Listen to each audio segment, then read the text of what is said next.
Hello, everyone. We're back with another session today on the Satanic Media Agenda Exposed with Michael in Germany. My name is Brett. I'm the host of this channel, and we are going to delve again into the work of Bruce Lee and the marvelous connection that Michael has made to Bruce Lee and the agenda, the frame, Michael, we see before us. Yes. Welcome, Michael. Yeah, welcome, Brett. Thanks for having me once again. Another week has passed for our listeners, but we are doing 2 sessions in a row to get the things out that needed to be said, because I think that many people are not aware of the fact what is getting on, because they take everything that's been said, presented in the media as granted, and that's not the case. It's just a frame. And everybody wants to keep his frame. Also, Bruce Lee wanted to be in his frame. He wanted to be seen as the biggest Oriental superstar, achieving $10 million in 1980. But we know that he has died in 1973. And I think that is about his high ambitions, what you see depicted here, Brett. Mm-hmm. He had very high ambitions. Mm-hmm. Right. So, what's all about? Well, let me take you to a tour to Los Angeles then, where Bruce Lee had been located then and called Hollywood. It's a factory to produce one homogeneous, please help me out, homogeneous? Mm-hmm.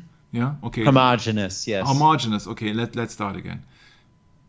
In Hollywood, there's a film industry, a propaganda, which we have seen, a Catholic then, a propaganda machine of the Saturn cult in the United States, where everybody, with no exception, works together as one factory to produce one homogeneous propaganda stream. I'm sorry if I have pronounced it incorrectly. Actors are selected and trained according to their bloodline, astrological charts, and what else, to play archetypes, dark masculine and dark feminine, so the Whore of Babylon, and it's a violation of the 9th commandment once again. At least, I think it's a violation against at least 2 commandments, Brett. Mm-hmm. Thou shalt not commit adultery, and thou shalt not bear false witness against thy neighbor. Yes. And what comes before committing adultery? Committing fornication, I would imagine. Mm-hmm. So it's just the next step. To commit adultery is to, have consent with a woman that is married or a man that is married. Mm-hmm. Yeah. So, yeah, these are sins for sure, but what is the unforgivable sin? That's entirely different. That's blasphemy of the Holy Spirit. Mm. These people are being trained, and these people have been educated and been highly paid to distract people from the truth, to delude them into a false reality. Yeah. So the industry uses these mind control actors because they have been trained in actors, how to act properly, how to have this facial expression, how to say in that articulation. Yeah, these people are trained so they can switch from one persona to the next persona. If you imagine yourself being married to an actor, how would you know if he's telling the truth? Because his profession is to lie on a professional level. I would never engage with an actor because I would never know if he acts or if he just speaks freely or honestly, because he's just a trained liar as an actor. And the industry, they're needing professional liars. Mind-controlled actors, because they are mind-controlled because they've been trained in their facilities, in their acting schools, and even worse, in special medical facilities. To control millions of people by seducing them with the dreams of being rich, famous, successful, and admired. Sure, everybody wants to have his Lamborghini, his great-looking girlfriend, boyfriend, a house, swimming pool, what else? These are the people striving for material things. especially in the case of Bruce Lee, $10 million until 1980.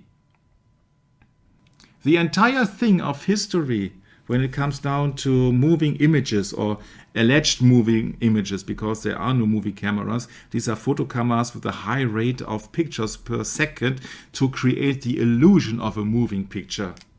These are photo cameras with a high rate. And this is just another version of a magic lantern. And one of the people who did promote, not necessarily event, but promoted, was a Jesuit called Athanasius Kircher, a German Jesuit used as an agent of the House of Habsburg in Europe and the Jesuits in a science church to study magnetism, music, geology, Egyptian and Chinese culture. He taught at the University of Würzburg in Germany, in Avignon in France, and Pontifical Gregorian University. He was influenced by Raymond Lull and made a version of John Dee's Seal of Truth. That's a magician, by the way, alchemist. He succeeded Johannes Kepler as mathematician of the Habsburg, and in 1646 he has made a book with the illumination and projection of images called Lucis et Ambre, Ars Magna, so the big art of light and shadow. That's Ars Magna Lucis et Ambre. Yeah, that's the translation in English then, the great art of light and shadow. On illumination, so on enlightenment, and the projection of images, not movies necessary, because as I pointed out, there are no movie cameras. And these Athanasius Kircher and these Jesuits, they were extremely popular in China or in Asia. Yeah, that's the situation in 1582 already. Yeah, they had Tibetan kingdoms, Ming Dynasty, and they were sending over Jesuits. Remember Saint-Francois Xavier in Hong Kong, the school where Bruce Lee was attending. The first movies are made by Jesuit Georges Méliès. Yeah, that's quite logical, because it was the Jesuit Athanasius Kircher who was then making the first illustration with the great art of light and shadow as propaganda for the Saxe-Coburg, Holy Roman Empire of German nations. The movie industry emerged with players like Thomas Edison from the Theosophical Society, so theology and sophistry, philosophical things mixed, to produce fantasy world, like the unbeatable martial arts star, fantasy worlds with movie stars recreating the Greek pantheon. Pantheon, Brad, means? Oh, it's a place of worship. Place of worship for pagan gods, no? Yeah, it's a temple of pagan gods, yes. As new opium, so a drug and distraction for the people, like in the Age of Aquarius, which then happened to be introduced in the 1960s. Hollywood is chosen because its location on the 33-degree parallel, the most important number in Scottish Rite Masonry. And that is the same as in Dallas, where John F. Kennedy has been killed. 33-degree parallel, which is by no coincidence also the same latitude as Babylon. The name Hollywood is chosen because Aryan Druids used magic wands from the holly tree, a plant sacred to Saturn, as holy wood. And Saturn, yes, there is the Saturday coming from. Saturn is the depiction of Satan in the occult. The big studios are founded by Jewish Freemasons as a distraction, supposedly all poor immigrants from Eastern Europe. Yeah, Warner Brothers, Mayer, Goldwyn Mayer, MGM, Zucker from Paramount, 20th Century Fox, Mr. Fox, Mr. Lemle from Universal. Yeah. Fox also means the messenger Mercury Hermes, a psycho pomp of souls. United Artists, created with Charlie Chaplin. Charlie Chaplin, I really like Charlie Chaplin as its tramp character, but I have a big problem with this pedophilia, because he married underage girls, and not once, but many times. Not once, but many times. Then sound films came in the late 1920s. The first female United States movie stars. Yeah. Nazi Germany, Joseph Goebbels, propaganda minister, orders propaganda through movie studios, UFA. Yeah. Oh, wow. That's a long time ago, in 1930s. Mm-hmm. Orson Welles Citizen Kane movie for RKO about Scottish Rite Freemason and Knight of Malta, William Hurst, Jack Parsons, the rocket engineer, which is the founding father of JPL, Jack Parsons Laboratory, or nowadays they claim it is Jet Propulsion Laboratory, who of course will help you with your journey to Mars. If you believe that, then you believe everything because you have been framed once again. But that's not the part of that session here. We are dealing about Satanic Media and Bruce Lee. So Mr. Parsons became head of the Agape Lodge, the Hollywood branch of the OTO, that's the Ordo Templi Orientis, the Oriental Temple, which is nothing else than Hermeticism, sorcery, occult, witchcraft in 1940. That is in Hollywood, in Hollywood. There are people who are doing satanic things in Hollywood, Oh, nobody would believe it. Yes, they are doing it. And Jack Parsons then was affiliated also with L. Ron Hubbard, who then later created Scientology. It's all the same guys. They're all into witchcraft and occultism. In 1951, Jesuit Max Youngstein, vice president of Paramount, buys United Artists, victims of MK Ultra, are trained at Hollywood Professional School. I don't want to bore you, I don't want to steal your time, but there are many Hollywood actors who are even then present in politics. Think of the Knight of Malta, Ronald Reagan, who started as an actor. Or think of Arnold Schwarzenegger, the governor of California, who started out as an actor. Third example would be Clint Eastwood, who was mayor of a city, Carmel, I think it was, who started out as an actor. So you need actors selling things to the public, and they can lie proficiently because they have been trained to. These are professional liars. Ronald Reagan is a professional liar. Arnold Schwarzenegger is a professional liar, as well as Clint Eastwood is. Yeah.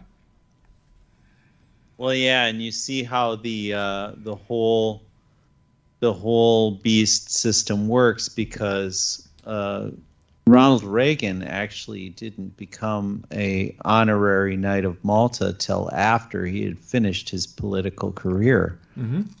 So, yeah, I mean they can't tell you in advance; they tell you after the fact. So you kind of have to do your own research, Michael, and figure this stuff out. Yeah, he was awarded. Like an Academy Award, he was awarded by the papacy or by the Knights of Malta, which in the end is absolutely one and the same.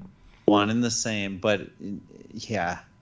The way they teach it to us is entirely different, because, you see, yeah, I don't know. The whole Roman thing is just incredible. I mean, it's actually too much information for most people. They just don't want to hear it. No, they don't want to hear that. But you see that we are doing that for a minority of people who want to hear that and they want to start their own research. Right. Yeah, and even movies predict and announce events. Yeah, think of the Manchurian Candidate with Frank Sinatra having a programmed killer to kill a high-ranked politician. And then in 1963, it took place with John F. Kennedy. But yeah, these are just only a minority of people who are talking about that. Usually people are being fed with the frame that there is a lone gunman coming from Russia with love, so to speak, Lee Harvey Oswald, and that's all baloney. It is first and foremost, on the outside, it is a Freemason ritual, and if you dig deeper, you know that who killed him. But we have done so many sessions about it. We are not talking about this again. So. Yeah. Disney, also Walt Disney is putting up with magic and with distraction and with the sex cults and all the stuff. He is a high-ranking, he is 666 logo, Disney logo is 666 logo. He's also Freemason, high-ranking Freemason. He also got a Club 33 in Walt Disneyland in the United States. So they're using movies to distract people. Alice in Wonderland as a manual for mind control, for controlling people. There are military programs to program people, actually, to when you think it that way, to educate people into train into becoming professional killers.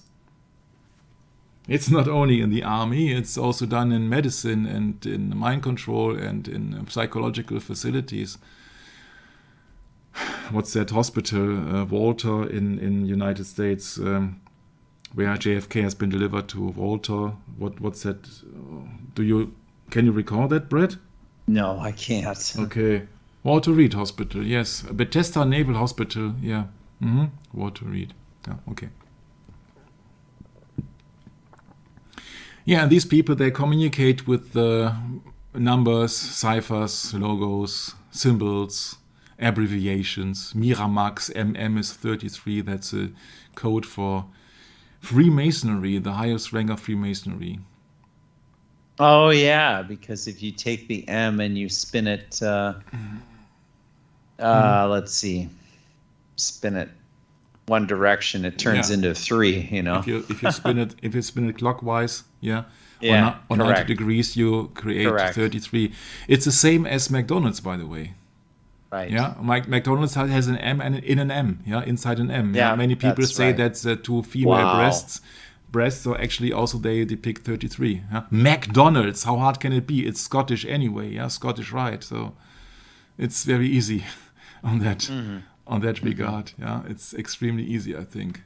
Yeah, so McDonald's, it's Scottish, by the way, like McIntyre or Macintosh. Yeah. So McDonald's. Yeah. When you see their neon light, you see there's an outer frame and an inner frame, and you can see that also at 33. Yeah, I see. Yeah, that's it's sometimes hard to see that. Yeah, maybe you see that here. Yeah, but can also be seen as a 3, can also be seen as 2 female breasts. But McDonald's is of course Scottish. Yeah, so I would go for Freemasonry. I have not looked it up, but I think it's quite obvious. So Walt Disney has its 666 logo, which is the image of the beast, or the number of the beast. It's in the case of James Dean. James Dean also was a lone nut, was a mind control actor. His mother died when he was 9. He was raped and programmed by James DeViert of the Methodist Church. And I know that he was a Jesuit because we have done many sessions about James Dean. He was educated as a Fairmont High School and UCLA and trained at the Actor Studio. So he was trained to be a professional actor, which is nothing else but a professional liar. He was one of the first mind control slaves of MK Ultra, which is a program which many of you have been heard, and many of them think that it's just a rumor, but it obviously had taken place. MK means mind control with a K, because K in Germany means Kontrolle, is control in English, and also MK means K is the 11th letter, so it also depicts on Freemasonry. Do we have to talk about MK Ultra? I think we have to. I think not, because it would exceed our session here. He was Freemason also, because there are many poses of him from James Dean, which I could have fitted in here, because I forgot that. I'm so sorry, Brett. I'm just beginning to doubt my own abilities. Coffin it is in English, yeah, because yeah, he was member of a fraternity there. That's also the reason why you see that hidden hand symbol. Most likely because he was affiliated with a fraternity in his youth, and all these Sigma, Nu, and Alpha, Kappa, and all these Greek letter societies are Freemasonry starting companies or affiliated clubs. Let's get it back.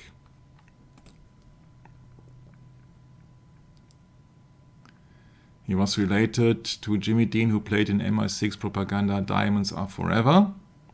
You know, James Bond, not James Dean. He was programmed, that website claims, at Chateau Marmont Castle programming next to CIA-based Lookout Mountain in Laurel Canyon. And I said, oh, that is very interesting. That is a chateau, which means a castle. That is just French here. And a Chateau Marmont, that sounds more elite than Castle Marmont. Huh? Does it? Yeah, so Chateau Marmont. Yeah? Chateau Marmont is very interesting because I know of one prominent guest there, and it's called Kenneth Anger. Kenneth Anger has a tattoo with Lucifer on his chest, and you see he's a very charming guy. And he was also resident in that Chateau Marmont, and I think that is no by coincidence if you see some kind of a checkered floor, right, Brad? Right. Yeah, and that's Mr. Kenneth Anger with Lucifer on his chest. Yeah, remember when we talked about in the first Bruce Lee session about his definite chief aim about the 5 times I will, it was Isaiah 14:12 speaking of Lucifer, and Lucifer is not the name of the planet Venus, let me tell you, that is incorrect, fake news on Wikipedia. Lucifer means the light bearer and is the title of a fallen angel which later has been said to be called then Satan, which means the adversary. So he's worshipping actually Satan because Lucifer does not exist anymore. Right. Yeah, so you see that how obvious it is. That guy is was a Satanist. Yeah, and he also was a guest in Chateau Marmont. That Chateau Marmont is located, how could it be, in Sunset Boulevard in Los Angeles, California. They had many guests like Johnny Depp, Tim Burton, Courtney Love, you see the widow of the one who has shot himself into the head from the band Nirvana, called Kurt Cobain. In a very strange case, and up to my knowledge, what I have researched, that I would not rule that as a suicide. And Courtney Love was the one who was profiting the most. That's all I have to say to that. Then the photographer Helmut Newton, then Duran Duran guitarist Andy Taylor married the band's hairdresser Tracy Wilson at this hotel in 1982, which is very close to Los Angeles. And in that program, or in that castle, also allegedly some programming of actors, and these people have been done. Yeah? And James Dean, and you only find it in the German Wikipedia page on that castle, you find it not on the English page. James Dean was jumping through a window to be recognized for his later role in Denn sie wissen nicht, was sie tun, or Rebel Without a Cause. It's a very strange approach to jump out of a window to be recognized for a play, but actually he was succeeding with that, Brett. But maybe he was just jumping out of the window because he was programmed to. Who knows? If you think that we are the lunatics here, then please look outside the world that you have been surrounded with all the politicians, and please don't tell us that we are the lunatics. There is a hierarchy out there who is really in the satanic mindset. If you don't want to believe it or not, it's not my concern, because these people do not care if you don't believe it. They are, because the Bible tells you that everybody in the hierarchy is serving the Antichrist spirit, and they are on the broad way leading to destruction. And after the American rock musician called Jim Morrison from The Doors in January 1907 has been fallen from the roof of the bungalow of the chateau, he said, "Oh, I have wasted the 8 of my 9th life." Yeah, so like a cat, huh? Yeah, and later, officially, he had been found dead. And John Belushi, also from the Blues Brothers, he died in that hotel in 1982. Castle symbolism in trauma-based mind control means to create a dissociative little world with amnesia barriers, like Oz, Neverland, Wonderland, think of Michael Jackson, a system to structure alters and as a hypnotic trigger in Hollywood propaganda of Disney aimed at children. Haha, Magic Mountain, somebody. The Holy Grail castle is a theme in King Arthur mythology, the fool's journey of the Tarot, search for the higher self, conquering the heart, taking over the castle. And if you think that is all far-fetched, let me tell you, I have come across very strange people in this world who are absolutely acknowledging that these things are happening in some hierarchies that you don't want to be part of, I can tell you. And I was not part of that, but I was just curious, and I happened to meet somebody who was a professional in that, and he said, yes, these things are happening, but this is just a government program, and nobody can talk about it, but these things are happening. programmed were these people with the Kabbalistic tree of life, chessboards, double helix, pentagrams, puppets. What else? I don't want to educate people on that. One of them is the umbrella, by the way. Yeah, so umbrella is also programming. But what led me to the conclusion of, in the case of John F. Kennedy, that the umbrella man serves a quite a different purpose. It was not just somebody who was protesting against the appeasement politic of JFK's father, which is totally absurd.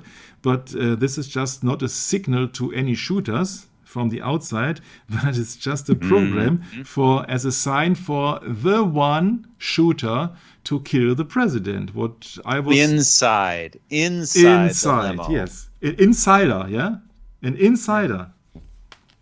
And I found as that Michael called it, the altar, the vehicle, yes. The limo. Yeah. Yeah. Umbrella symbolism is used in trauma-based mind control to create a dissociative little world with amnesia barriers. Oz, Neverland, Wonderland. Umbrellas were introduced in the 1600s in Europe by the Jesuits. The meaning of the umbrella theme is installing an umbrella, a shadow being demon. Umbrellas are used in color programming. Yeah, think of it this way, because think of it in this way. We have talked about Athanasius Kircher, ars magna lucis et umbrae, yeah, and this then is the light and shadow, and umbrella creates a shadow. Yes, I see. So it's quite easy to come to that conclusion. Yeah, that is close to, with James Dean here, that is close to the Griffin Observatory, where there is also a big obelisk standing there. Huh? Very close. Yeah, look at this. Griffith Observatory.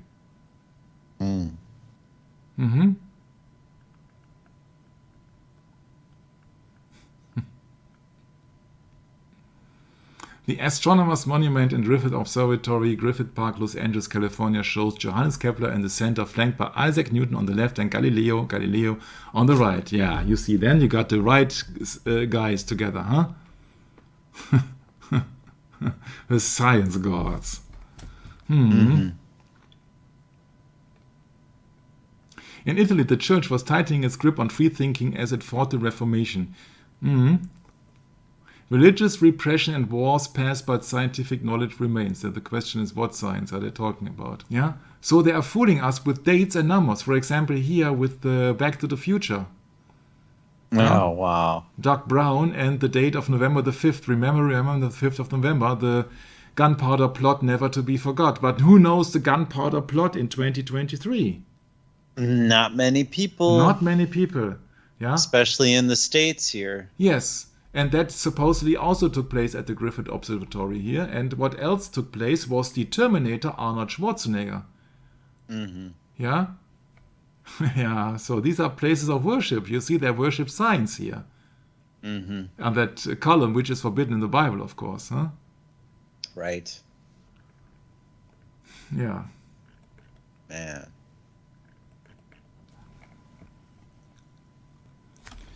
So when you compare now James Dean with Bruce Lee, who had been a child actor from his youth, he has been in show business because his father was in show business also.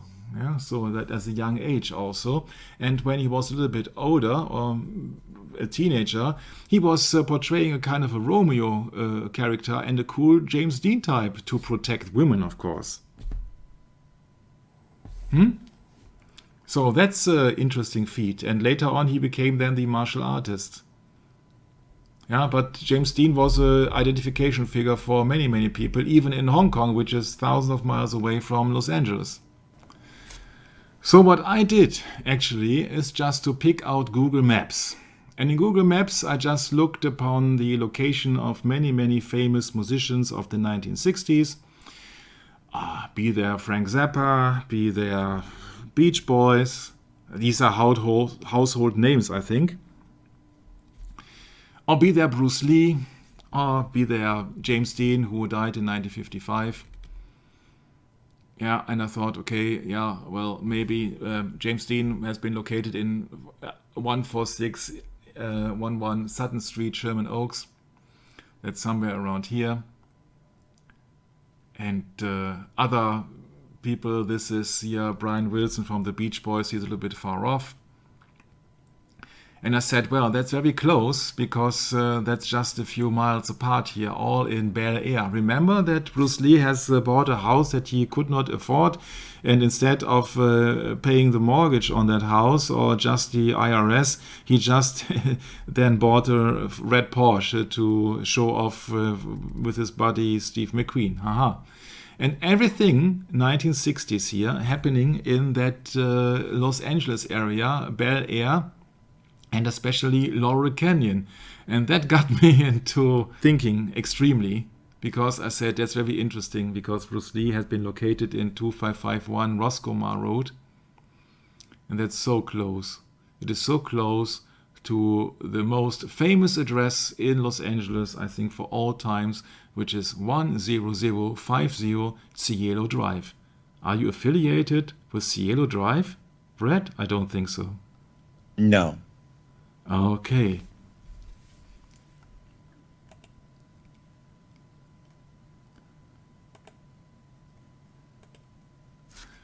Does that remind you of something? Of course. Okay. I mean, Charles Manson? Charles Manson, yes. So, what's the official story of Charles Manson? Well, he was born... Huh? Yeah, go ahead, Mike. Yeah, he was born in 1935, and he was more or less institutionalized, incarcerated for more than half of the life. When he was released from prison in 1967, he began attracting acolytes in the San Francisco area. Remember that Bruce Lee had been born in San Francisco. They gradually moved to a rundown ranch called the Spartan Ranch in Los Angeles County. The ranch burned down during a Southern California wildfire in 1970. According to the group member Susan Atkins, the member of the family became convinced that Manson was a manifestation of Jesus Christ and believed in his prophecies concerning an imminent apocalyptic race war. In 1969, family members Susan Atkins, Tex Watson, and Patricia Krenwinkel entered the home of Hollywood actress Sharon Tate and murdered her and 4 others. Linda Kasabian was also present but did not take part. Members of the Manson family also committed a number of other murders, assaults, petty crimes, theft, and street vandalism. There is now a member list of associates. It's very interesting because Bobby Beausoleil is affiliated with that Kenneth Anger. Remember Kenneth Anger, this Luciferian tattooed artist, filmmaker, who was a guest in that Chateau Marmont? Yeah, that's Bobby Beausoleil. He wrote music and he played a part in Kenneth Anger's movie called Lucifer Rising. Circle is closing, So they had a bunch of followers, and Manson presented himself as a kind of a Christ figure, and they were listening to music, and they had free love and drugs and everything that was usual in the 1960s. The official narrative, remember, I say that you are framed. This is the frame that Wikipedia offers you. Wikipedia frames you into believing that Dennis Wilson of the Beach Boys picked up Patricia Krenwinkel and Ella Jo Bailey when they were hitchhiking in late spring 1968 while under the influence of alcohol and LSD. Well, of course, don't drink and drive, I thought.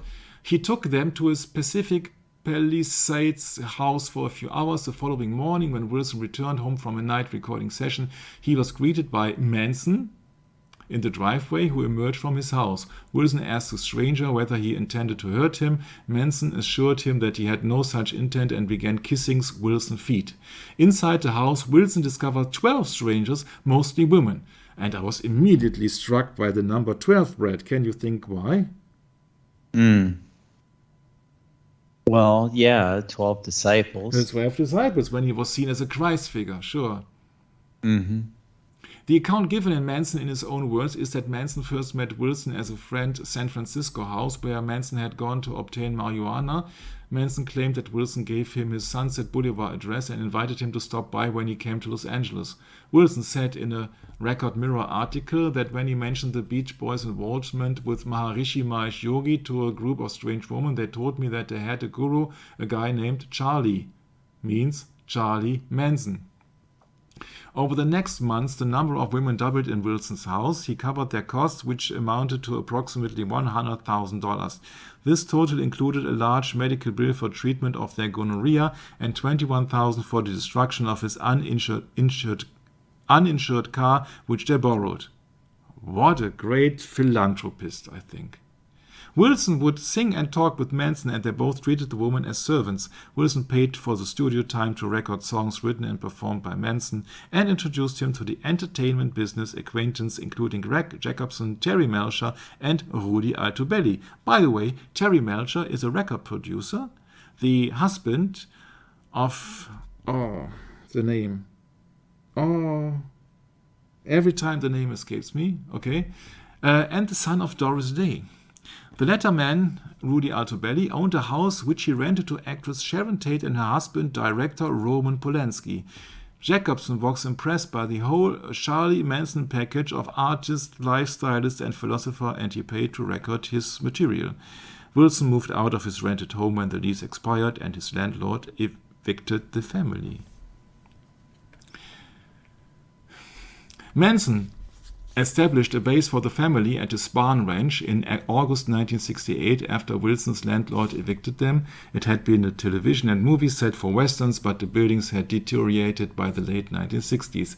The ranch then derived revenue primarily from selling horseback rides. Female family members did chores around the ranch and occasionally had sex on Manson's orders with the nearly blind 80-year-old George Spann. The women also acted as guides for him. In exchange, Spann allowed Manson and his group to live at the ranch for free. Lynette Fromm acquired the nickname Squeaky because she often squeaked when Spann pinched her thigh. Charles Watson, a small-town Texan who had quit college and moved to California, soon joined the group at the ranch. So far, so good. Or not so good? On March 23, 1969, Manson entered the grounds of 10050 Cielo Drive, which he had known as Melcher's residence. He was not invited. As he approached the main house, Manson was met by Shahrukh Hatami, an Iranian photographer who had befriended Polanski and Tate during the making of the documentary Mia and Roman. He was there to photograph Tate before she departed for Rome the next day. Seeing Manson approach, Hatami had gone onto the front porch to ask him what he wanted. Manson said that he was looking for someone whose name Hatami did not recognize. Hatami told him the place was the Polanski residence. He advised Manson to try the back alley, by which he meant the path to the guest house beyond the main house. Concerned about the stranger, he had gone down the front walk to confront Manson. Tate appeared behind Hatami in the house front door and asked him who was calling. Hatami said that a man was looking for someone. He and Tate maintained their positions while Manson went back to the guest house without a word, returned to the front a minute or two later, and left.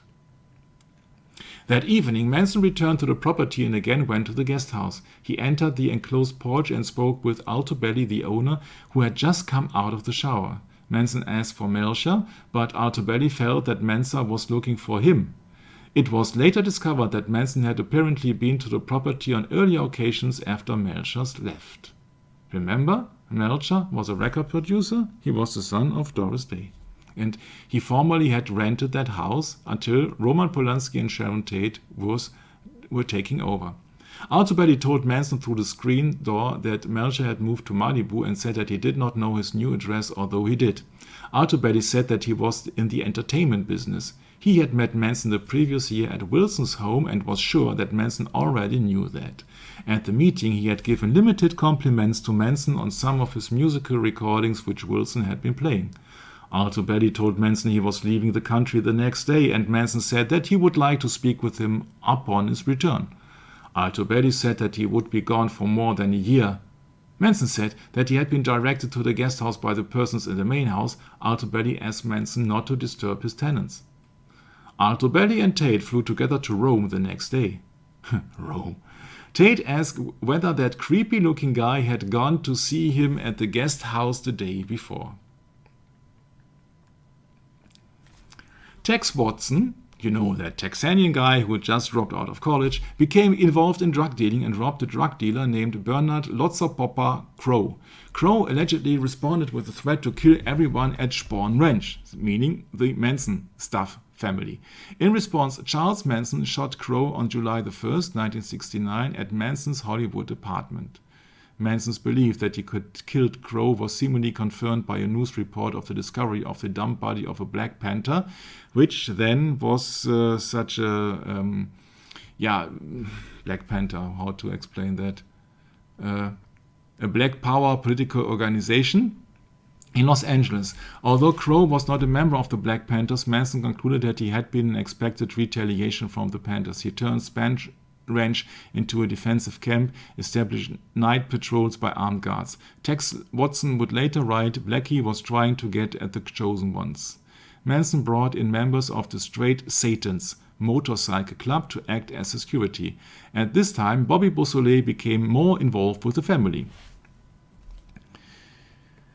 I can't spare that to you because you will soon see why. Gary Allen Hinman was a music teacher and a PhD student at UCLA. At some times in the late 60s, he befriended members of the Manson family, allowing some to occasionally stay at his home. According to some people, including family member Susan Atkins, Manson believed Hinman was wealthy. He sent family members Bobby Beausoleil, Mary Brunner, and Atkins to Hinman's home on July 25, 1969, to convince him to join the family and turn over the assets Manson thought Hinman has inherited. The three held Hinman hostage for 3 days as he denied having any money. During this time, Manson arrived with a sword and slashed his face and ear. After that, Beausoleil stabbed Hinman to death, allegedly on Manson's instruction. Before leaving the Topanga Canyon residence, Beausoleil or one of the women used Hinman's blood to write "Political Piggy" on the wall and to draw a panther paw, a Black Panther symbol. According to Charles Manson and Bobby Beausoleil in magazine interviews, Beausoleil said he went to Hinman's to recover money paid for Hinman for mescaline provided to the Straight Satans that they had supposedly been bad. Bobby Beausoleil added that Brunner and Atkins, I don't read a whole sentence. Bobby Beausoleil was arrested on August 6, 1969 after he was caught driving Hinman's car. Police found the murder weapon in the tire well. On the night of August 8th of 1969, Manson directed Ted Watson to take Susan Atkins, Linda Kasabian, and Patricia Krenwinkel to Melchor's former home at 10050 Cielo Drive in Los Angeles. According to Watson, Manson told them to kill everyone there. The home had recently been rented to actress Sharon Tate and her husband, director Roman Polanski. Polanski was away in Europe, working on The Day of the Dolphin. Manson told the three women to do as Watson told them. The family members proceeded to kill the 5 people they found. Sharon Tate, 8.5 months pregnant, who was living there at the time. Jay Sebring, Abigail Folger, and Wojtek Frykowski, who were visiting her, and Stephen Parrott, who had been visiting the caretaker of the home. Atkins wrote "pig" with Tate's blood on the front door as they left. The murders created a nationwide sensation. The next night, August 9th, 7 family members drove to the home of Lino and Rosemarie LaBianca. And then this couple was bound and covered their head with pillowcases, and then essentially they were stabbed to death. And then the same pattern used all over again, with LaBianca's blood was written "Rise and Death to Pigs" on the wall and "Helter Skelter" on the refrigerator door. Because it has been said, rumor has it, the frame says it, that Charles Manson had been programmed with the Beatles songs from the White Album, which, coincidentally, had been published on the 22nd of November 1968, exactly 5 years after the killing of the American president JFK. Yeah, and then there are other murders and other murders and other murders, and it is very strange because the police they did not get any murders for weeks. They could not connect these two murders from the Sharon Tate incident and the LaBianca incident. How awesome and unbelievable that might sound, but they did not see any connection. That's interesting, huh? They could not see any connection.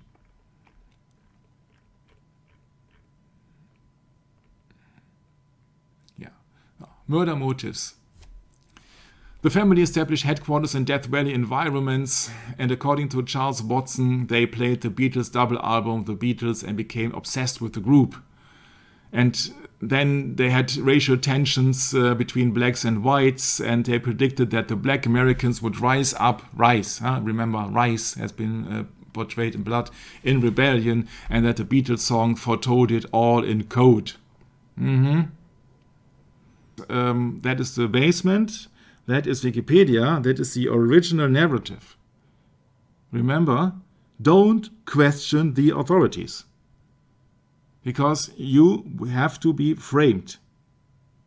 Don't think of your own. The government, nobody wants to think of that you are an individual, that you have a common sense given to you by God. Nobody wants that, because it just distorts the official narrative.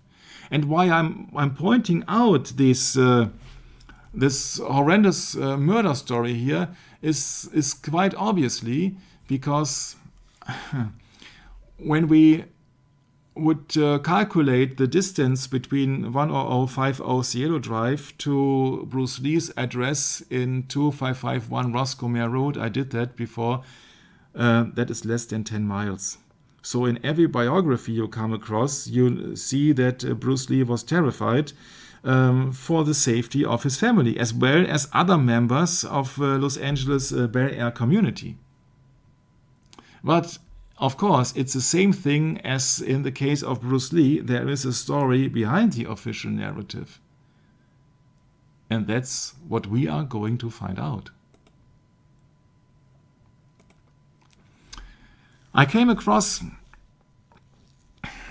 interesting websites who are dealing with the allegations in the case of the murder story of the pregnant actress Sharon Tate.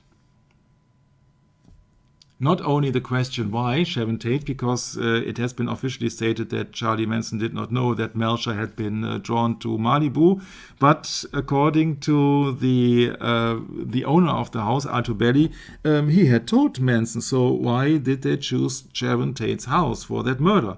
Well, you won't guess. You won't guess.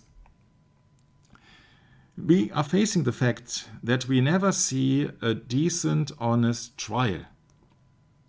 I have found many researchers who are researching the trial, and also the attorney Bugliosi, and who has written a book called Helter Skelter, and all these claims in the books, they don't add up. So there are allegations there which cannot be proven, which is very interesting.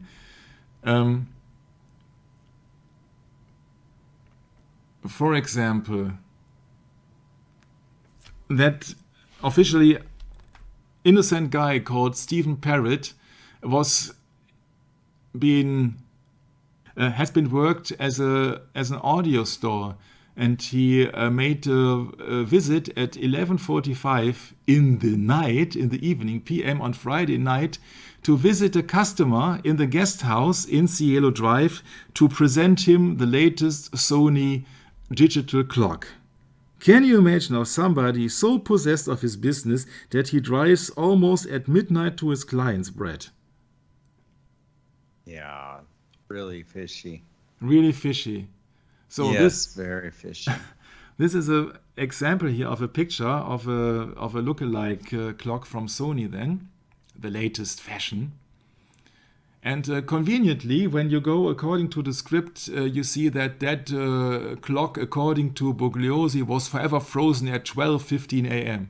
What a coincidence, huh? So that you got the exact date where somebody had been there, and the clock has started to fail already. Yeah, so that 30 minutes after somebody has presented you a brand new digital clock by Sony, a Japanese company who are being famous for being reliable, breaks down. How believable is that? That was the first time that I really shook my head, and I said, "Oh yeah, really? Yeah, you think you can fool the people with everything, huh?" And you can go on and on and on. And I went on for days on these websites. Yeah, and everybody is trying to calculate what time this Manson family then approached Cielo Drive. And I said, that won't take us nowhere. Yeah, you can keep yourself busy with digital clocks, and I just want to spare that to you.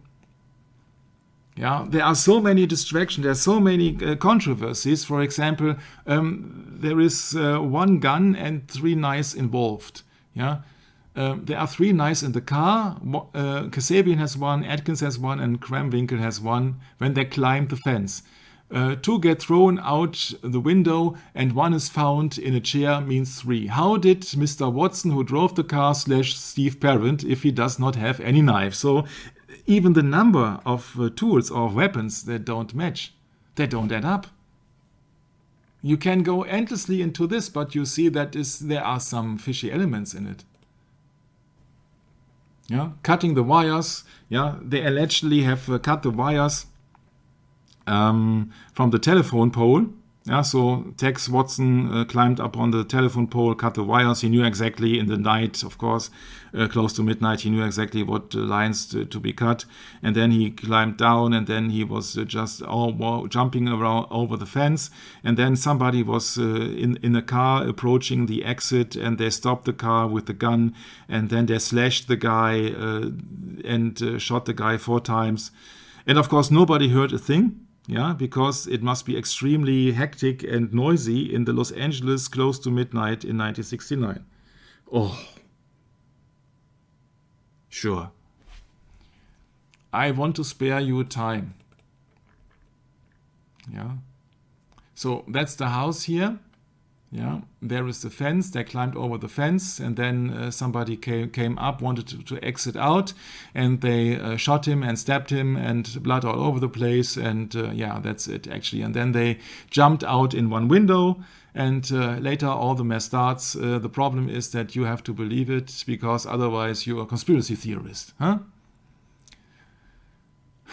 So that is the telephone pole. Somebody climbed up there. There are little steps in there so that one can climb up, but imagine that is night. Yeah, so it is not clear where the car had been parked.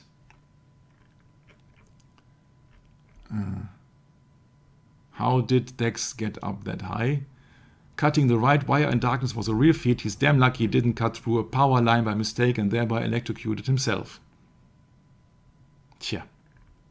Must have been luck.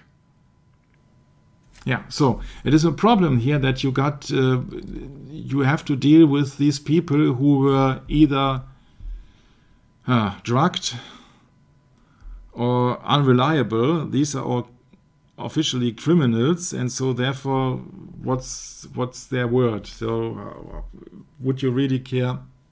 Would you really rely on their words? Every one of the defendants was a documented liar. Every single one of them lied about something at least once.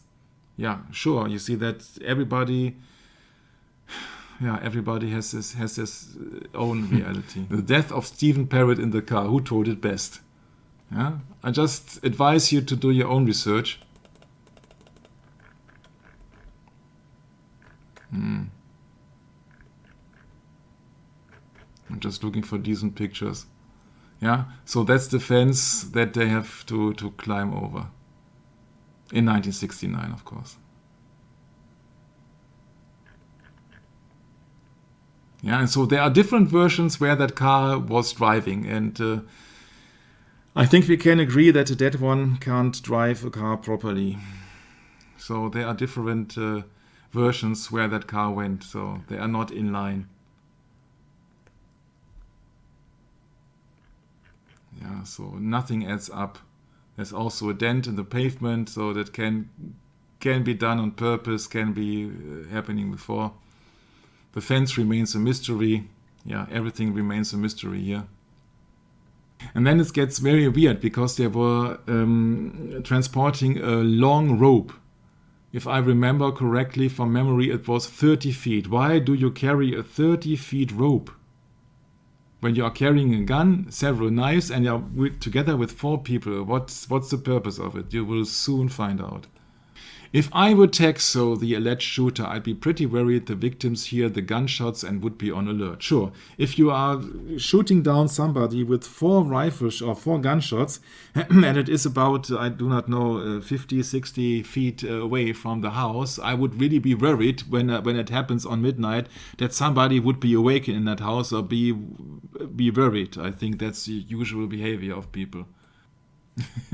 Reading the progress report on Steve Parent makes me think setting a clock radio to a random acquaintance at midnight might fit his personality. Yeah, you must be very weird to believe that kind of a story. And this is the revelation why they have carried a rope, because officially, you see, Corona testifies at Manson trial Sharon was hanged as she died. One end of this rope led to the press and the official narrative to claim Sharon Tate was hung. Aha. So you can imagine that somebody who is then into drugs and listening to Beatles music is about to hang somebody. That is a very strange feat, and that would also lead to a certain kind of a ritual then, if he would like to follow that road. But it gets worse. It gets really worse. Yeah, the rope around Sharon Tate was looped a couple of times around her neck in this manner. Yeah, 43 feet. Yeah, why would somebody take a 43 feet long rope? And Sharon Tate was not the only one who was officially hanged, but it was also Jay Sebring. Yeah, Jay Sebring happened to be a former boyfriend, world famous hair cutter at that time, working, of course, in Los Angeles. And of course, high society, driving a Porsche and all the stuff.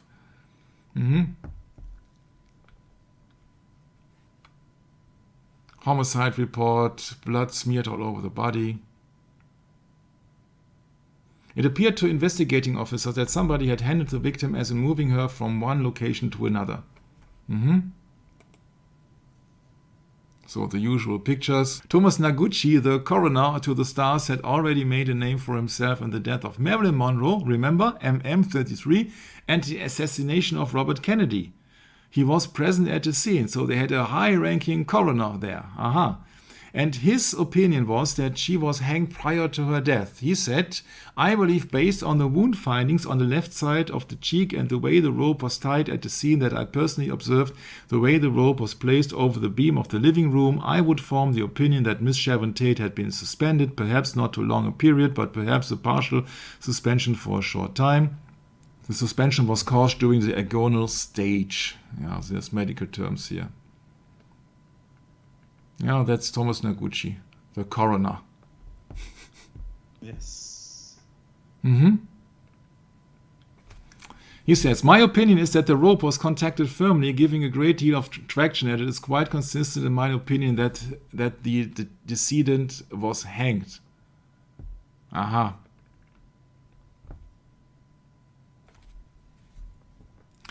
When the court rules during Bugliosi's direct examination, there is no evidence before the jury that Sharon Tate was hung. None. The evidence has been stricken. And Bugliosi never goes back to the subject in his direct examination. The detailed questions first above are by Fitzgerald on cross-examination. What was Fitzgerald thinking? One can only imagine the look on Bugliosi's face when Fitzgerald headed off down this road and placed squarely before the jury that Sharon Tate was hung by the defendant and that she was hung while she was dying. So a very strange case. Noguchi didn't say this happened when he was before the grand jury. He is very careful. He avoids offering anything. And the grand jury doesn't answer where there was an abrasion on Sharon Tate's neck. He answers the first question. And you see, it would take dozens of sessions to go into this. You can do your own research on that if you are really interested in these stories. I say once again, that sounds like a fabricated story, and that sounds like a frame. Yeah? But who are we to question authorities? The authority in that case is the coroner Thomas Noguchi, world famous, Marilyn Monroe, Robert F. Kennedy. And who are you? Of course, Sharon Tate being hung while she was dying is contradicted by the eyewitnesses. That's very strange, huh? And also it's very strange that you see there's a ladder placed here before that is supposedly a fireplace here. That is a couch. And this is where the victims had been found here. And then you find the rope above that bar here. Now it gets really strange. Susan Atkins said he tied him up and pulled it tight, and then he threw that rope over so that they couldn't move either way. So they were locked because of the bar, and Sharon stood on the one side and Jay stood on the other side. That is the official explanation of Susan Atkins. Remember, we are speaking of convicted criminals here. That is the official narrative. Don't question the narrative, huh? Yeah, so here you see that couch, and there you see the American flag, huh? By the way, Sharon was American and Roman was Polish. Where's the Polish flag? Don't see any Polish flag there. Oh, okay. Yeah, but Susan Atkins, who was officially present there, said, yeah, the Tex tied up Jay Sebring and Abigail Folger and Sharon Tate. What did he tie them up with? A rope? Yes, he threw it over a high beam which he pulled, which made Sharon and Abigail stand up so that they wouldn't be choked to death, and then forcing each other to stand erect or choke. Yeah, that is the official narrative of Susan Atkins' grand jury testimony from that website, cielodrive.com. And that is from that book, Child of Satan, Child of God. Yeah, so many people depict Satan also as a god, but it's very strange that at least two people that I know of from the Manson family, they claim that they are being reborn Christians while in jail. And this is from that website here, Children of, from that book, Child of Satan, from the chapter Slaughter. He says, or she said, a coil of rope was slung over his shoulder, pointing the gun at the man's head. He said sharply but not loudly, "Wake up." So, there is a rope involved.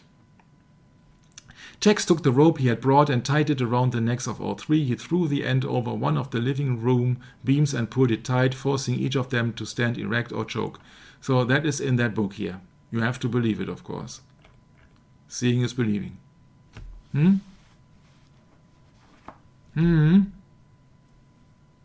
"Kill her," he yelled. "I can't. Get out of the way."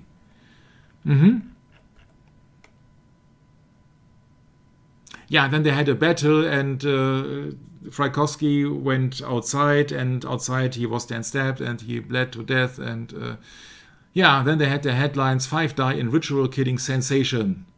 The people. So you can't rely on any of these witness testimonies there. The only thing that you can say is that officially 5 people had been died, including the pregnant or the unborn child.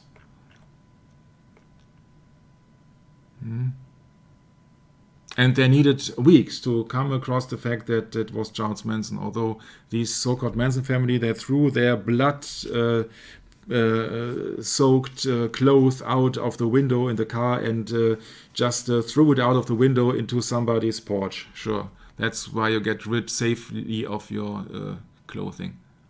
Yeah, an attempt was made to hang Sharon while she was dying.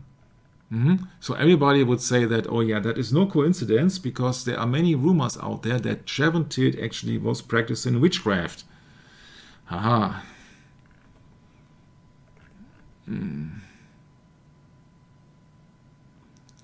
During 1978 parole hearing, Watson does not refute case, saying that they hung Sharon Tate after she was dying. He corrects other parts, but usually, you see, you won't get anywhere.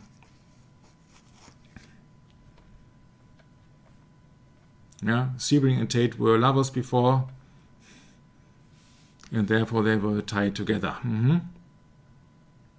Why on the night of the Tate murders did the killers bring along 43 feet 8 inches of rope to tie up the victims?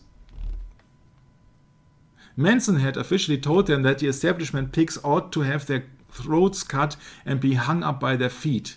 Yeah, you know what I'm going up to maybe.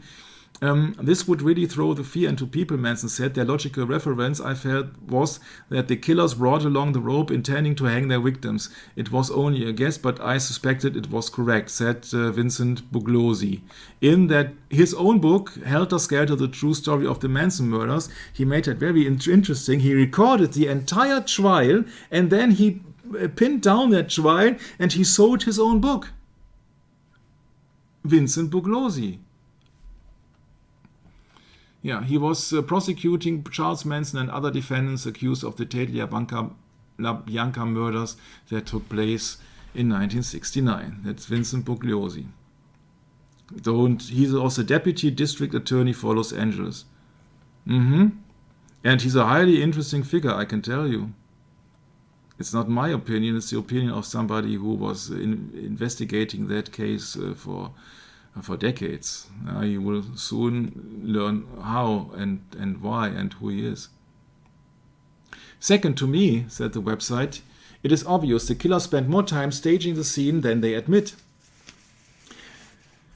Also, Manson says that somebody lost the glasses there, and Manson himself, he went to the place of the murder to collect the glasses, which is highly unusual that you return to the killing scene.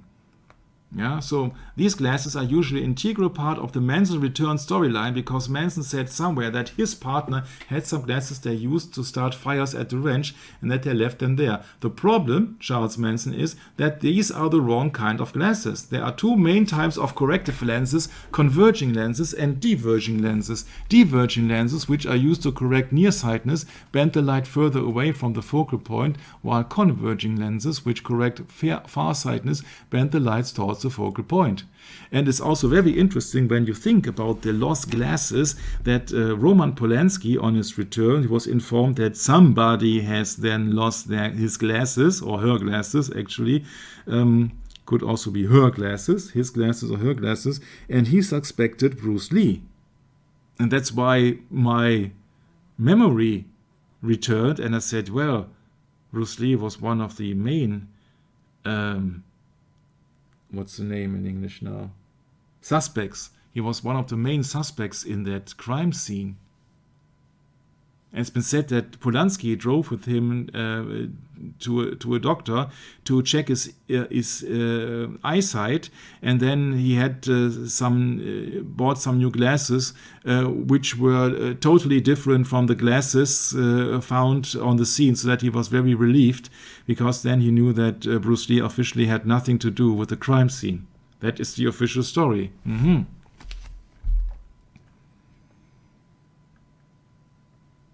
Yeah? So there are many contradictions in that story. Why bring 43 feet of rope? Why not cut it into 5-foot sections if you want to tie someone up? Yeah?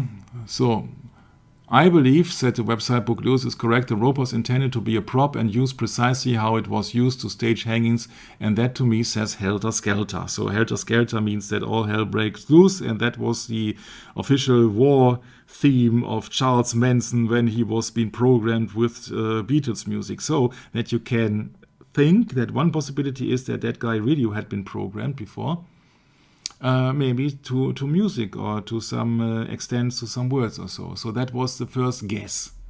But remember, we are talking about Hollywood here, Hollywood star, Manson, in Sex Cult. Yeah, there's a beam overhead which had a minor abrasion, which is why he concluded that Tate and Sebring were briefly hung and their feet didn't leave the ground. Yes, you can assume everything that you like. Yeah, this is Thomas Noguchi, the coroner of the stars, coroner at large. The death of Elvis Presley, Sal Mineo, which is affiliated to a James Dean movie, Rebel Without a Cause, etc., etc., etc. Yeah, and he's mentioning Sharon Tate as well. In the first crime scene photo, you are shown the living room area during the investigation. You can clearly see where the rope is hanging from the beam. That is here, away from the couch. In the second photo, courtesy of zelodrive.com, you see one of the detectives' hand pointing to a blood smear on one of the living room beams. And, surprise, surprise, in the third you see where the actual beam is located. Haha! that is here, and not here where the rope was or is. The blood evidence is clearly not making sense with what the killers stated happened. Yes, I know, the killers are or were liars of the most devious kind, but I asked myself, why would there be blood on that particular beam if the rope to hang them was the beam closer to Jay Sebring's body? Did they move the rope after they had begun stabbing? Yeah, so rope is hanging here, blood smear on the beam is here. That's a little bit off.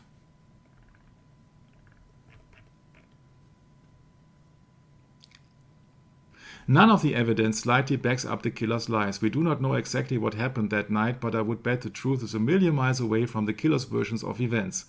The blood beam issue isn't a drop of blood, it is more the pattern of a rope burn. This means beyond a doubt that there was blood on the rope when it was placed onto the beam. Why is anyone's guess, and a guess will be closer to the truth than the official version, and I have to applaud the anonymous commenter here.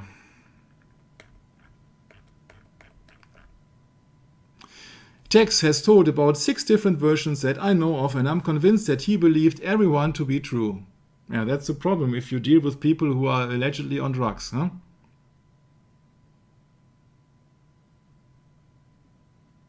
Now look at the La Bianca murder scene. Tex, for instance, says that he carved war on Lino, the victim, but Katie said she did at one time.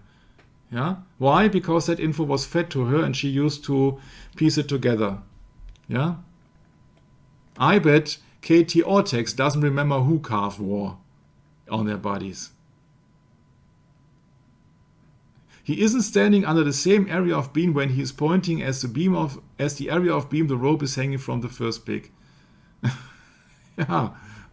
Nobody asks, you won't find that on Wikipedia, of course. Maybe Charlie wasn't going back for the glasses. Maybe it was law enforcement covering up for what they perceived as mistakes or sloppy steps in the initial investigation. Oh yeah, you have millions of theories. Yeah, it's like another 9/11 here, which soon will become true. Tex claims he turns the hall light off. He hit the switch with his elbow. This is the hall leading to the bedrooms. When the first police arrived in the morning, they noticed that light was on and a desk light in the living room. So who turned the hall light back on? Yeah, so there are so many things that people really investigate and really say, oh yeah, that does not fit with the official narrative. But the rope seems to have had a planned purpose, and its length implies that the purpose was not primarily to tie the victims. 2, there are 2 overhand knots that seem to have no reason to be there where they are unless they were already there when the rope was loaded into the car. Yeah, that's also one possibility. Look at the evidence. Were they really that bad? Yeah, is it part of the official narrative that the police investigation was sloppy? Bugliosi noticed multiple occasions where, in his opinion, the police made mistakes that affected the investigation and the trial. Some of these criticisms are legitimate, some are not. Yeah, so like these cops in the old times, these famous black and white movies. Yeah, so that is the car who has been found. Here you see the cars of Abigail Folger and Jay Sebring in the back. This is a Porsche. Let me tell you this, I know that, I'm a German guy, this is an old Porsche. Yeah, and so that is the guy who has officially been stabbed inside the car and been shot 4 times. And then you can start your investigation and you are being busy in your entire life. I can promise you that your entire life you find so many interesting stuff in that, and I really bet that it won't fit any narrative, because there is very, very precious information left out on purpose. This is a place where allegedly Jay Frakowski has been stabbed after he has fled out of the building, already bleeding and been stabbed, and then been stabbed to death here on the ground of the grass. Yeah, so you have to believe it, and that's the only thing that you do when you are a decent citizen of the Republic of the United States of America. Yeah, otherwise you are a conspiracy theorist and you're not in solidarity. And the blood problem. No scenario for the murders in any published account or police report had taken seriously into consideration the fact that Miss Tate and Jay Sebring were outside the house on the front porch during the massacre. If you look at the large picture on the front porch at Live published last August, you will see incredible amounts of blood. Speaking of here. All this blood is of two victims mentioned. One supposes that the true story of what happened at the house of Cielo Drive will come out sooner or later.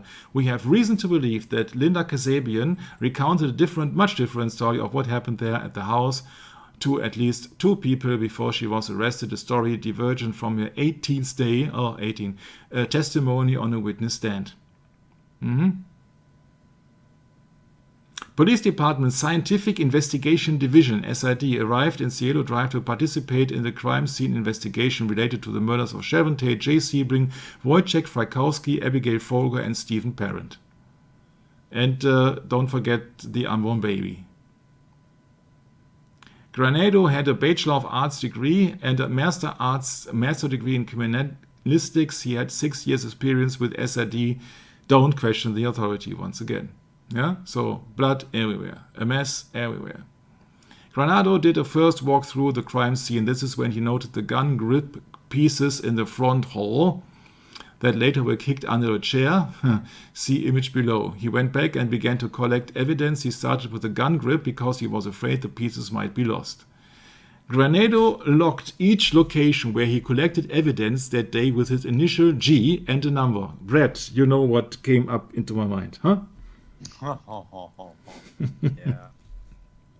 Right. According to his testimony, these numbers form the chronological path he followed as he moved about the crime scene that morning.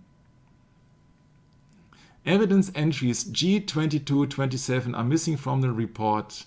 These entries once existed because during his testimony he identified G25 as a mark on the beam. It tested negative for blood. Yeah, so there are 10 blood samples missing. Blood spattern on the front porch next to door, human blood type OM, Sharon Tate. This is official. Don't question the authority, please. Yeah, this is homicide investigation here. This is official. Yeah, this is as official as everything else. Yeah.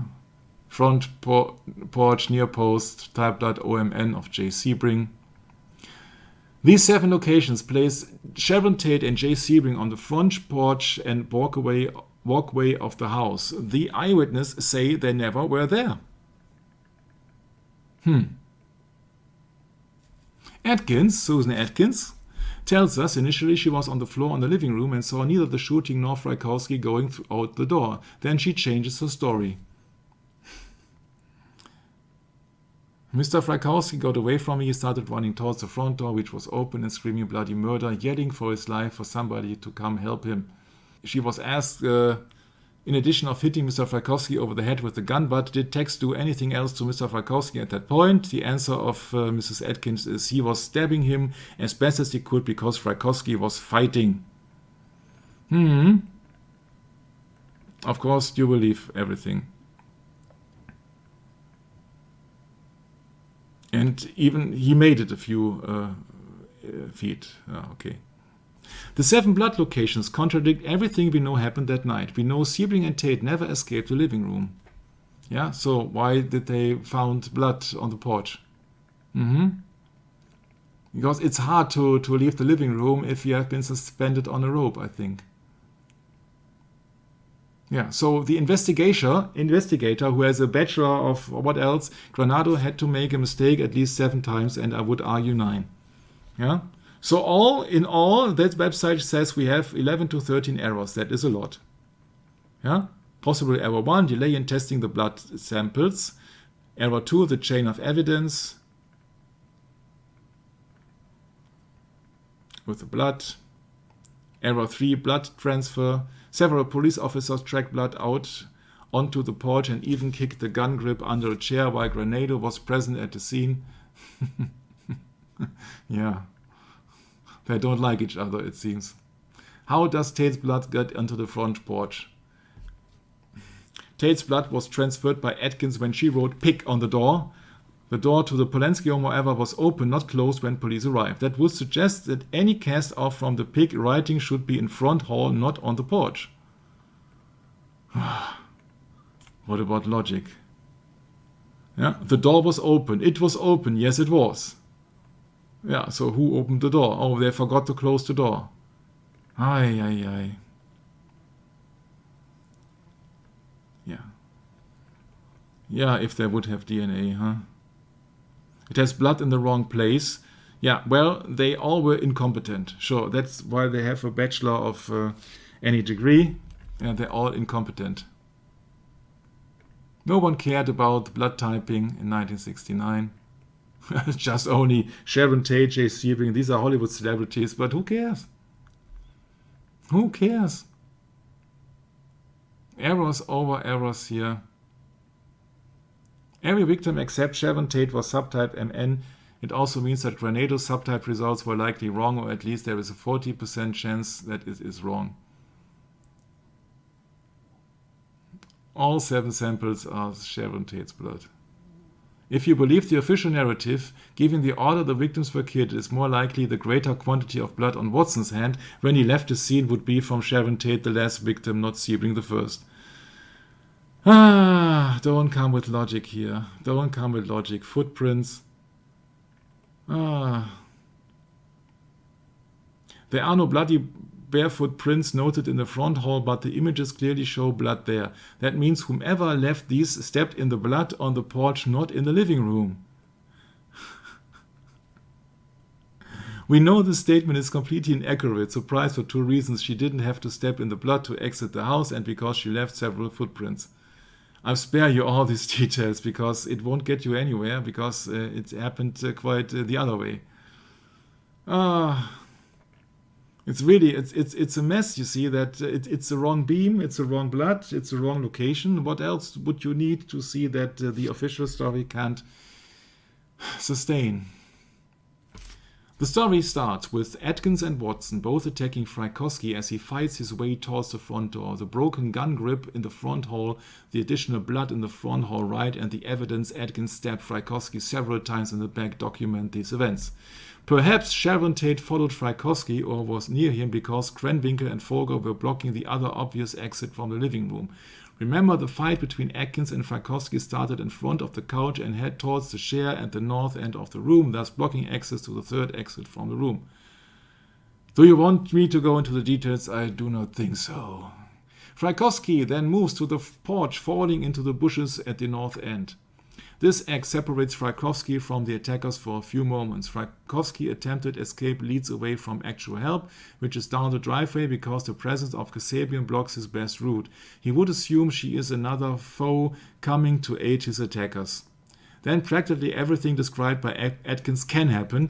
Atkins is commanded by Watson to get Sharon. Without a knife, she gets her in the headlock.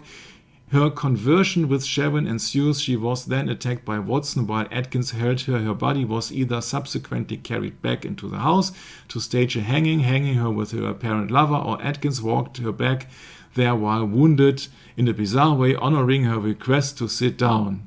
I admit I reached this conclusion in part because I don't believe Sharon Tate would freeze.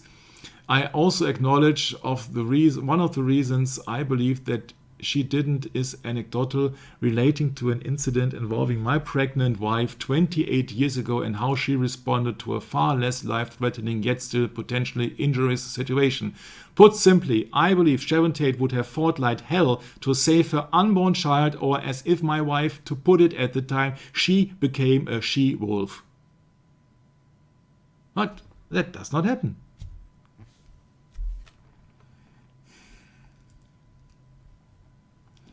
If they did what they have explained, why did they move the body? Moving the body to attempt to hang her from the rafters with Jay Sebring, his body obviously was as least staged for that, is pretty damn sick. I believe hanging the victims was part of the plan. I can't imagine why you would bring 43 inches of rope in one piece to tie up the victims and instead put the rope around 3 of their necks and then use a towel to tie them up. It's very inconsistent. Yeah, my impression is that Kasabian testimony, she's not a reliable witness and has every incentive to lie in order to assist the prosecution and distance herself from the co-conspirators. Yeah, you're welcome to be bored by that. Me too. Man. Yeah, but you see, it is not explained in the official story. What about all these contradictions? Yeah, why did Jay flee with Sharon out of the French doors? He was an expert in karate. Certainly, he could have fought off Sadie. Yeah, so many people make valuable claims. Yeah, but you can imagine it looks like a ritual killing there at first glance. Mm-hmm. The human reaction is flight or fight, not sit down. And like I said, anecdotal, but she didn't sit down. But don't question the authorities, don't question the official narrative. So the commonly accepted scenario goes like this. While Charles Watson, Susan Atkins, and Patricia Kenwinkle pursued Wojciech Frykowski and Abigail Folger out of the front lawn of the Cielo Drive, Sharon Tate remained in the living room and made no attempt to escape. Another slightly different version offered by Ed Sanders. Sharon did make an effort to escape but was brought back to the living room couch where she was ultimately murdered. When this terrible event occurred, the eyewitnesses usually tell us that Atkins held Sharon Tate's arm while Watson stabbed her in the chest. Then the murders left. Only Atkins acknowledges returning to Sharon Tate's body when she re-entered the house to write something witchy on the door. There are only two people who acknowledge that they were eyewitnesses to Sharon Tate's murders, Atkins and Watson. I say acknowledge because both Atkins and Watson placed Krenwinkel at the scene at the time of her death. To my knowledge, Krenwinkel has never admitted that she was present. She said, I went out when it was all quiet and I left with Tex and Susan.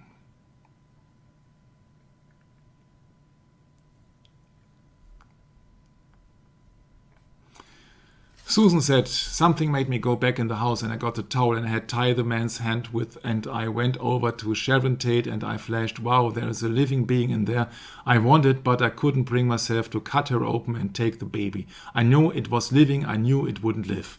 Yeah, so this is a gothic horror story here, which you have to believe. And I don't believe anything that you have been told. Because if there are contradictions, then it's quite usual that you don't have to believe anything. Anybody tells you a different story. Yeah, Susan Atkins said, "Oh no, I killed her." Yeah, so it's a gothic horror story here. Although there is no consistent version of the official narrative, it can be summed up like this. Sharon Tate never left the living room, and when she was killed, Atkins held her arms and Watson stabbed her in the heart. This narrative exists because of Watson and Atkins. The physical evidence tells us there has to be something more to the story that they are not telling, or in Atkins' case didn't tell before she died. Let's face it, neither Atkins nor Watson has much credibility. Atkins changed some aspects of her story every time she told it, and Watson initially denied being in the room at all when Sharon Tate was killed.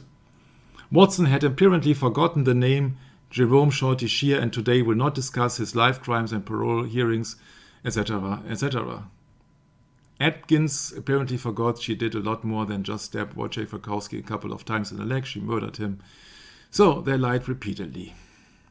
So what's been left is the opinion of an expert, and we close it down on this because I have a hard time believing that an official narrative would fit. It would be the first time that I see that an official narrative would be the correct version. The autopsy report describes the wound number 1 as following. Location, left pericardial area penetrating fourth intercostal space, pericardium, left ventricle of heart, severing the descending branch of the left coronary artery. There you go. Yeah, thank you. This would have led to unconsciousness and death in a matter of seconds. If that is correct, that's the solution of it also, that the entire thing is not correct because it cannot work. A quote coming here from a book, Forensic Pathology of 2001. You always have to question everything. In other words, wound number 1 would have killed Sharon Tate instantly.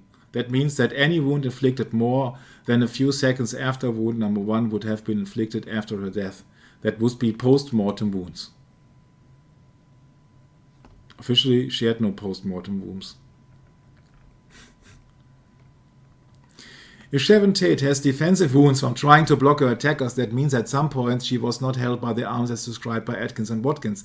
That means that their account is wrong. So it does not add up.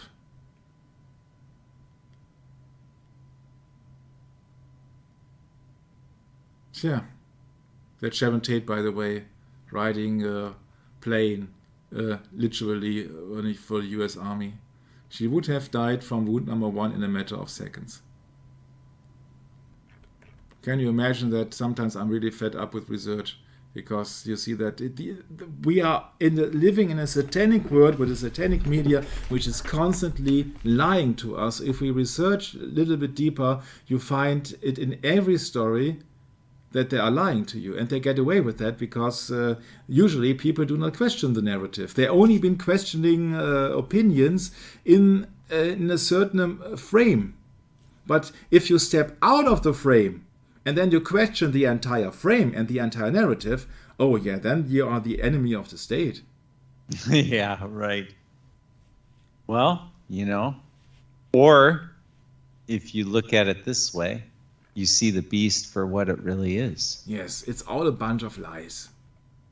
So you have Sebring and Tate in the bedroom having a conversation on the first floor. Fogel reading a book, Frykowski nodding out on the sofa, then all of a sudden 4 gunshots in your, let's say, backyard, and nobody goes to see what the beep is going on outside. No, all just keep in bedroom, reading, talking, and sleep on the couch.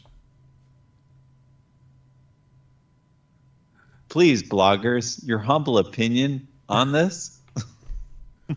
Yeah, you see, at least there are people who are just using their brains. Yeah. It's a little over the top, the whole thing, Michael. Yeah, that makes it so easy to Let's just sum it up that way. The whole thing is just... It's fabricated, yeah. What was that? Excuse me, I didn't get that. Fabricated. Yeah. Yeah, look what's been said here. It was so quiet. One of the killers would later say, you could almost hear the sound of ice rattling in cocktail shakers in the homes way down the canyon. Yeah. But they can't hear 4 gunshots. And they are not using a sound suppressor. In the official narrative, I have seen the weapon, which was a little bit unsuited because it was just a revolver with an extreme long barrel. I think it was an 8-inch barrel or so. So that makes literally really no sense for killing inside a house or in a room. Yeah, you don't need that long barrel because you don't have that long distance to cover. But I do not know. Maybe your American living rooms, there are, I do not know, 30 inches or 50, 60, 70 inches. I do not know. It's not the case here in Europe anyway.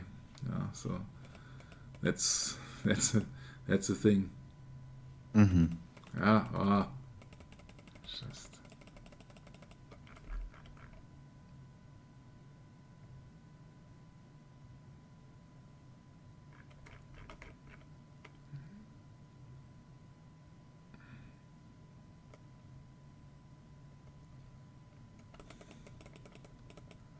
I'm just looking if there's something of value here. I'm glad that this is over. That was the most boring thing. But we have to have a foundation when we go to the resolution then and the solution of it all. Mm-hmm. Yeah. Right. Well, you got to get both sides of the story. You get the lie first, of course. Yeah. Yes. The way it usually works in this world. Yes. Get the lie first, always. Yeah, and you get the lie first. All the media, all the radio, broadcast system, newspaper, they are covering the official narrative. Yeah, so you are being bombarded with the official narrative. You hear it 1,000 times, and if you hear it 1,000 times on every possibility and from every source, people intend to believe it because it has been repeated and repeated, and that is, as strange as it may sound, it is a programming of the people. Then they're being programmed. Yeah. Correct, and you just can't take it anymore. Okay, Yeah. No, and that's you. It's memory by repetition. It's like in a school system. It's just by repetition. So then you have to regurgitate it. Yeah, and by using the same. So it's like when it says in the Bible that the dog always returns to its own vomit. Mm-hmm. Yeah, and then you have to take into account they use the same phrases and keywords. Yeah, so stabbed in the pregnant and all the stuff, and so if you repeat it all over again, then you know that memory. Oh, I know. Oh, yeah, that was the woman that was being killed. Blah blah blah blah blah blah. But that is not knowledge. That is belief. Yes, that's your faith. Yeah. Yeah. Wow. The anchor man is the preacher. Ugh. And if it is so close by, nowadays the location does not exist. It has nowadays a new code. It's now 66, but that's just a few feet away. So we type in 2551 Roscommare Road. That's where Bruce Lee lived, right? Yeah. And so you see, if you go by car, it's 6.9 miles. Jeez. That's not much, huh? No. That's very close by. Remember, that had been the home in 2551 Roscommare Road in Bel Air. And no wonder that the deceased Sharon Tate and Jay Sebring all were clients of Bruce Lee. So the family Lee knew them in person. So therefore, it is no wonder. Even a video here on YouTube showing the funeral of Sharon Tate, where Bruce Lee then has been portrayed. I think that's in the background somewhere here. Yeah? Oh, wow. Huh. So therefore it makes sense to combine the dots a little bit, but we will do in the next session, because next session really, it starts by having an alternative version of that account. So everything that you see, these are just pictures. The problematic it is when they are telling you the narrative and you believe it, because the first thing that you believe with an information like a picture or a song that you keep in your mind. Yeah, so that is a problem. They always give you their explanation, and then you don't consider to start fresh anew. When you only see these pictures here of people lying around with a rope and blood, yeah, then you are being so disgusted and you just want to look at some more nicer things, and you just want to get rid of this because it is too painful to watch. But that also serves a certain purpose. Yeah. And everything here that you see is a frame. Right. Yeah, this is official information. Means this is staged. When Roman Polanski kneels down in front of that door, he kneels not down and just by accident there's a photographer taking a picture of it, but the photographer says, okay, now please hold that position. Yeah, that's what I try to warn people. That's happening to me all the time. Yeah, that I take things as granted when I should start fresh anew. Right.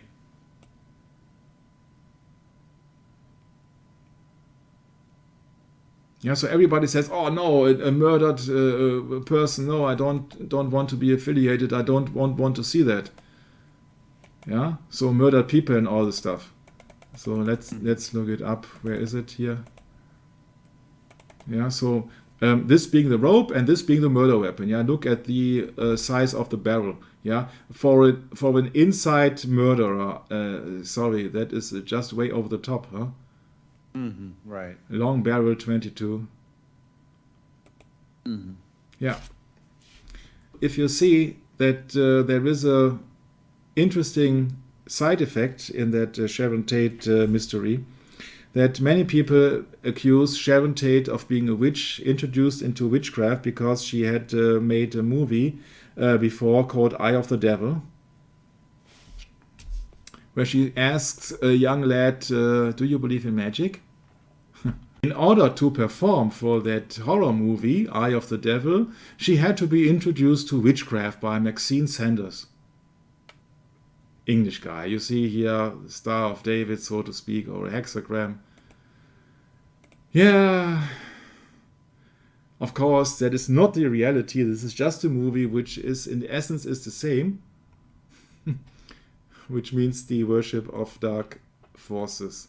If you do it as a movie or if you do it in real, there is no difference because you are bowing down, you are performing a ritual. And there are videos out there who are proclaiming that Sharon Tate was a witch and that's why she got killed. And that's why what we start our next session with. Because I have another opinion about it and I would like to share that opinion. It is none of the less, it is a Bruce Lee session. It is just that this is just the precursor of the things in the case of Bruce Lee. Because if we understand this case of Sharon Tate and Roman Polanski and Bruce Lee, then we are stepping out of the official frame. And then I think we have a much better chance to see the things objective as they are, or as we can be, because we do not know anything. The only thing that I can tell you is that this world is full of lies. Yeah, it's full of deceit. Yeah, it's full of lies. This entire world is full of people who just want to make it. Yeah, and these are all liars. All actors are liars. So on that, I would like to close the session down because if I would keep on, it's just much too long. I apologize for taking so much time. But now my point is that we have been framed our entire life. Our entire life we have been framed in a school, in a university, and in the media. And every time you come across any story, it is a frame, and don't you dare step out the frame. I have to step outside the frame because I'm only interested in the truth. And the truth is inside a book which is not often been cited today. And that book is the King James Bible. And in the King James Bible, in the official 10 Commandments, the 9th commandment in the correct order, it's "Thou shalt not bear false witness against thy neighbor." Thanks so much for having me, for taking the time to bear with me. And I'm really looking forward next time, because then I try to give you the alternative view, that you step out of the frame that the Wikipedia wanted to set around you. Thanks so much. Maranatha, and till next time. Thank you, Michael. Yes, looking forward to next time, because this one is just, wow, what a load that is, huh? Huge load of information that turns out to be false. So great, you know, that's what we get in this world, is a load of lies, you know, and we have to bear with all of the liars and the lies. It's just part of life, you know. Easy thing to do. It's you know, sadly the case. The world really does lie in wickedness. It's the entire world is just full of wickedness. It's the only time that I would like to go into this case of the Manson family together with Bruce Lee. And I really promise that will be the last time for an extreme long period of time, because I'm so sick of it, to spending hundreds and thousands of hours into things that been happening long time ago, but I can't do that for recent things, because you only see the things after a certain amount of time, Brett. Well, right. And actually it makes you shed light on these things, Michael, and then it makes it a lot easier to comprehend why we've been told lies. Why have we been lied to? Why have we been deceived? Well, I think it's obvious once you've studied the Bible. We'll leave it for next time. God willing. See you then. Maranatha.